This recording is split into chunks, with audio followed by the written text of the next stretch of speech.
Welcome back to my YouTube channel at the rate unsolved maths. आज हम शुरू करते हैं कक्षा 10 यूपी बोर्ड का एक अनसोल्ड पेपर जिसका संकेतांक है 822 जेड। पिछली वीडियो में हमने 1 से 20 तक के क्वेश्चन हल करा चुके थे। आज हम कराते हैं आपको खंड ब का क्वेश्चन नंबर 21 का फर्स्ट पार्ट। क्वेश्चन नंबर 21 का फर्स्ट क्वेश्चन देखिए, सिद्ध कीजिए कि √2 एक अपरिमेय संख्या है। बच्चों, यूपी बोर्ड में 2024 में ये क्वेश्चन दोबारा जरूर रिपीट होगा। Very very most important question है, बड़े ध्यान से समझना है। इसमें लिखा है √2 एक अपरिमेय संख्या है। तो हम इसका सॉल्यूशन करते हैं। हम मान के चलते हैं, माना √2 एक परिमेय संख्या है। अब परिमेय संख्या क्या होती है? परिमेय संख्या बराबर P/Q। P और Q बिलोंग्स करता है इंटीजर को, Q does not equal to 0। P और Q यहाँ पे एक पूर्णांक है और Q does not equal to 0। और मेन इंपॉर्टेंट बात यह है कि P और Q का HCF 1 के इक्वल होना चाहिए। तो आइए शुरू करते हैं। √2 एक परिमेय संख्या है, तो मैंने परिमेय संख्या इक्वल टू कर दिया √2। परिमेय संख्या होती है P/Q equal to √2। Squaring both side, तो P का स्क्वायर अपॉन Q का स्क्वायर √2 का हो गया 2। तो क्रॉस मल्टीप्लाई मैंने यहाँ की, तो P² equal to 2 into Q²। मैंने इसे इक्वेशन नंबर फर्स्ट मान लिया। इससे क्या निकलता है, इससे क्या रिजल्ट निकलता है? P² 2 से विभाजित है तो P भी Q से विभाजित होगा। अगर P भी Q से विभाजित है तो हम मान लेंगे P इक्वल टू 2 के। ये P की जो वैल्यू है ना, ये इक्वेशन नंबर फर्स्ट में पुट करेंगे। Put P in equation number first. तो ये हो गया 2k का whole square equal to 2q²। ये 4k² इक्वल टू 2q²। 2 से मैं डिवाइड कर चुका, 4 को काट दिया 2 बार, तो 2k² इक्वल टू q²। तो q² इक्वल टू आ जाएगा 2k²। तो इससे क्या रिजल्ट निकलता है? q² 2 से विभाजित है तो q भी 2 से विभाजित होगा। इसको मैंने एक नाम दिया सेकंड और इसे नाम दिया मैंने थर्ड। तो मैंने लिखा बाई इक्वेशन नंबर सेकंड और थर्ड से P 2 से विभाजित है, Q भी 2 से विभाजित है।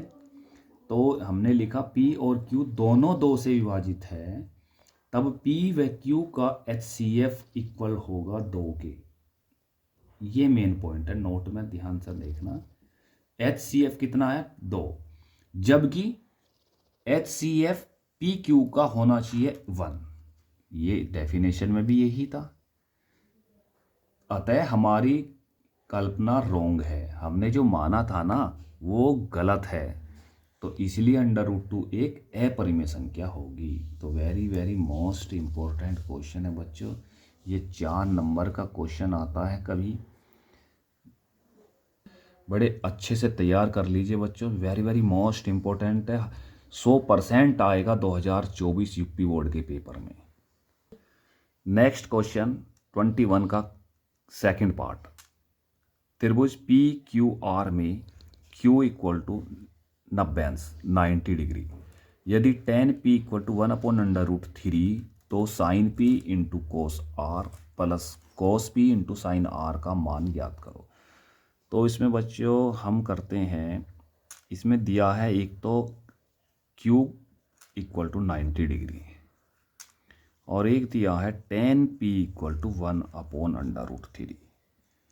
tan में 1/√3 वैल्यू होती है tan 30। तो tan P इक्वल टू हो गया tan 30,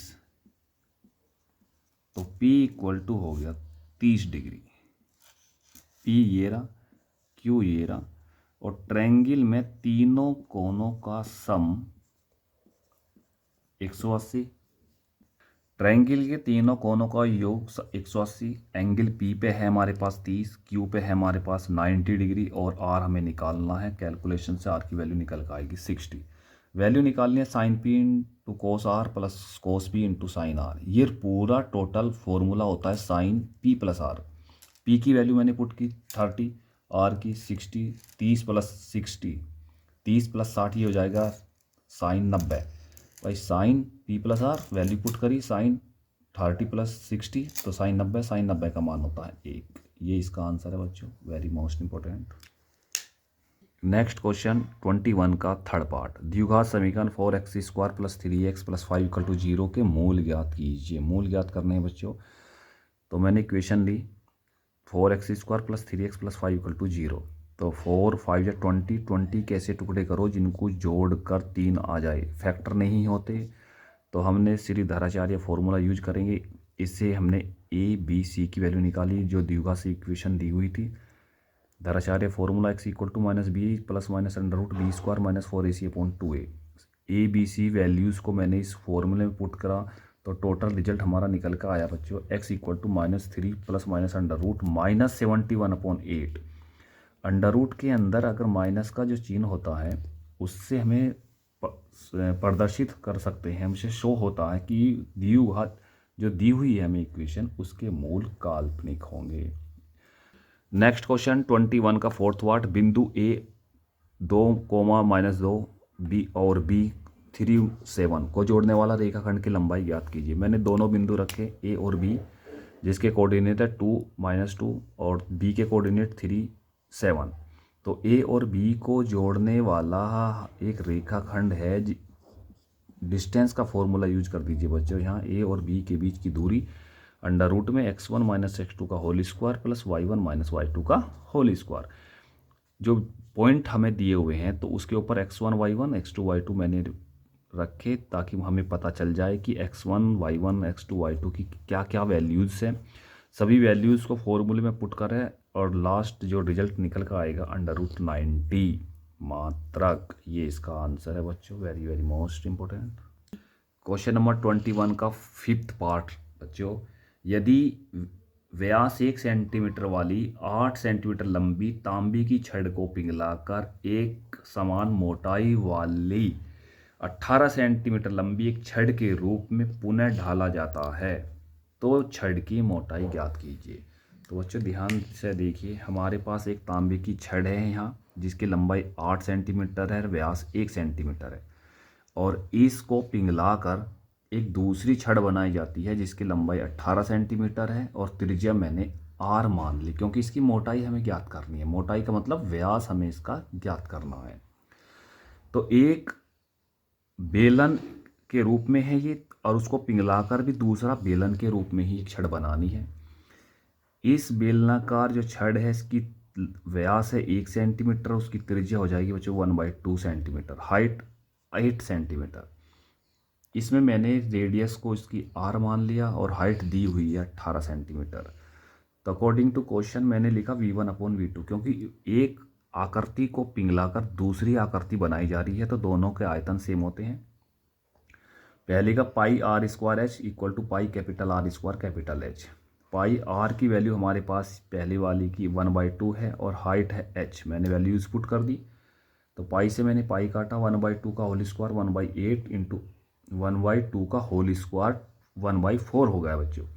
1/4 into 8 equal to R square गुना में है 18, तो 4 से 8 कटेगा 2 बार, तो R स्क्वायर की वैल्यू आ गई 2/18 मतलब 1/9। तो R निकालेंगे अंडर रूट करके, अंडर रूट 1/9, तो ये हो गया 1/3। अगर हमें मोटाई निकालनी है तो उसका व्यास हो गया, व्यास होता है 2 गुना त्रिज्या, त्रिज्या हमने निकाली 1/3 तो 2/3 यानी 0.66 सेंटीमीटर ये बेलनाकार छड़ की मोटाई आ गई बच्चों। बहुत ध्यान से समझिए, कोई भी कंफ्यूजन है तो कमेंट बॉक्स में लिखे। नेक्स्ट क्वेश्चन 21 का लास्ट पार्ट, एक सारणी दी हुई है और जिसमें क्लास इंटरवल और बारंबारता दी हुई है, समांतर माध्य ज्ञात करना है बच्चों। क्लास इंटरवल दिया हुआ है, उसकी बारंबारता भी है। क्लास इंटरवल का हम मध्यमान निकालेंगे x, बारंबारता की मध्यमान x में हम मल्टीप्लाई कर देंगे। बारंबारताओं का सम निकालेंगे, ये आया 30, और जी सिग्मा fx का सम निकालेंगे कैलकुलेशन से 1860। समांतर माध्य का फॉर्मूला होता है बच्चों sigma fx upon sigma f। तो सिग्मा fx की वैल्यू है 1860, सिग्मा f की वैल्यू है 30, जीरो से जीरो कट जाएगा, 186/3 डिवाइड करेंगे तो ये आ जाएगा 62। तो समांतर माध्य आ जाएगा बच्चों 62। हमारी वीडियो को लाइक करें, सब्सक्राइब करें चैनल को और बेल आइकन दबाएं ताकि हमारी नेक्स्ट वीडियो का नोटिफिकेशन आपके पास तक पहुंच जाए। बच्चों ये वीडियो बहुत ही यूज़फुल होने वाली है क्योंकि यूपी बोर्ड के एग्ज़ाम 22 फरवरी से शुरू हो रहे हैं। तो आप जो है अच्छे से तैयार करें। Thank you.